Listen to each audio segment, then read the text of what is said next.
From the author of Spinsterella, The Strange and Unusual Romance and Spellbound, a darker shade of black comes the legendary Maggie Tilda. Pick up the conclusions of the Spinsterella trilogy in paperback and e-readers this Halloween.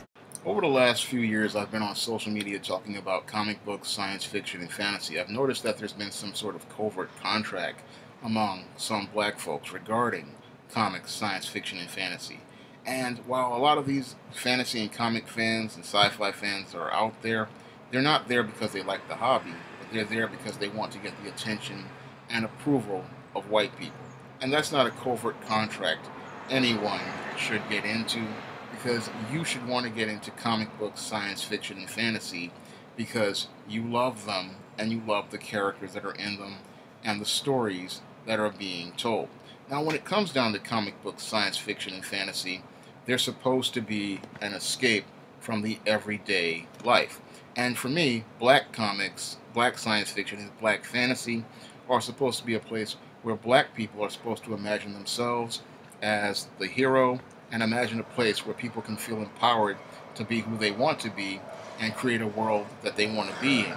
So why would you bring white supremacy into your fantasies? Because if you bring white supremacy into your fantasies, it's like giving away your power. It's like turning your fantasy world into a world like the real world, and that's not really a really healthy fantasy world to create. If you can only imagine yourself in a world filled with white supremacy, what's going to happen is you're going to limit yourself and you're going to give your power away even in your own imagination, because that shows how you put a limit on yourself.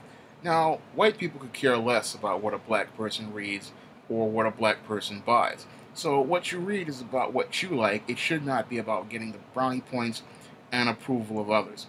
If you're into comic books, science fiction, and fantasy to get brownie points with imaginary white people, you're going to be disappointed, because that covert contract you are having is something you're creating with other people.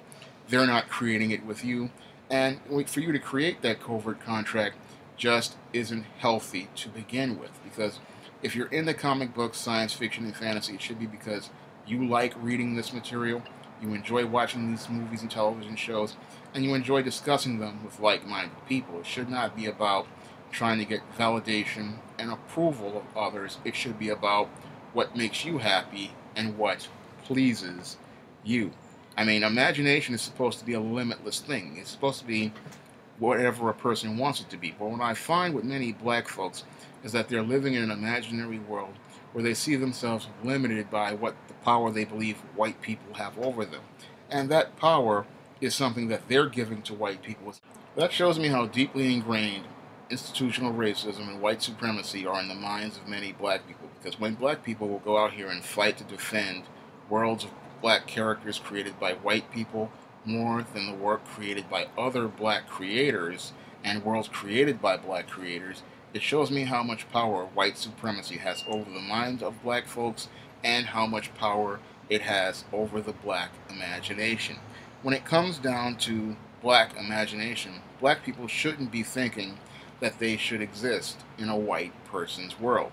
However, when it comes down to people as related to these black characters in Marvel Comics and DC Comics, they will sit there and fight for them harder than they will a black creator who goes out here and creates an entire world filled with black people. And we shouldn't be sitting there believing that we can have to be the ancillary character in a white person's world. We should be thinking about creating our own world, because if imagination is limitless, then we should imagine ourselves in our own worlds of our own creation and share our interests with like-minded people, because we love the hobbies of comic books, science fiction, and fantasy. Now, when it comes down to comic books, science fiction, and fantasy, as I see it, they're supposed to empower people. And they're supposed to allow people to imagine themselves in a world where people approve of themselves and they see value in themselves and see a place for themselves in the world and see roles that they want to be in the world. It's about seeing a world where you can see yourself in the past, the present, or the future, and you ultimately have control over your own destiny. Because when I write fantasy and science fiction for African Americans, that's how I see fantasy and science fiction.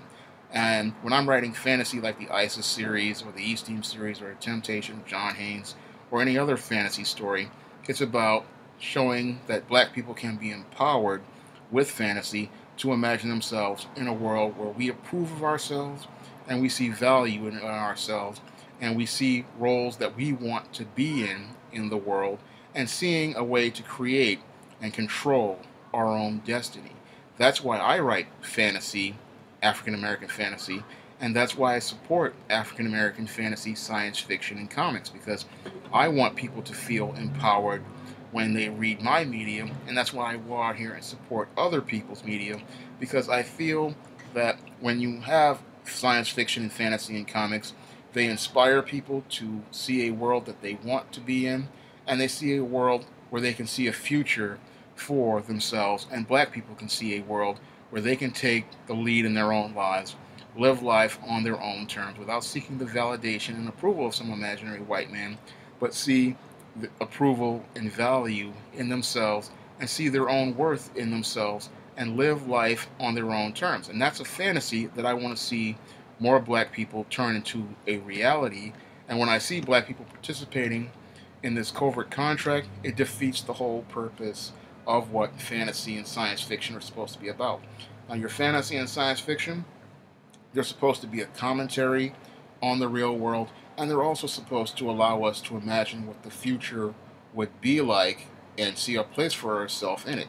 And if you're imagining yourself in a world filled with white supremacy and are continuing to look for white acceptance, that's really sad, because it shows that you still are living with a slave mind and you still imagine yourself in a world filled with limits. And the whole point of imagination is to see yourself in a world without limits and to create a place for yourself in the world and see yourself in a place in the world. And for me, I want to live in a world without these limitations and without this fear of some imaginary white person or getting the approval of this white person, because if you cannot imagine yourself in the world where you see yourself as a leader, you see yourself as somebody important or somebody as value, then what's the use of having an imagination, and what's the use of reading comics, science fiction, and fantasy? If you'd like to see me make more videos like this, you can donate to my Patreon by clicking the link in the description box. And if you want to try some of my SJS Direct fantasy titles like the ISIS series, the East Team series, and the Temptation of John Haynes, you may do so by clicking the link to Amazon.com. That's all I have to say for this video. You can comment, rate, and subscribe.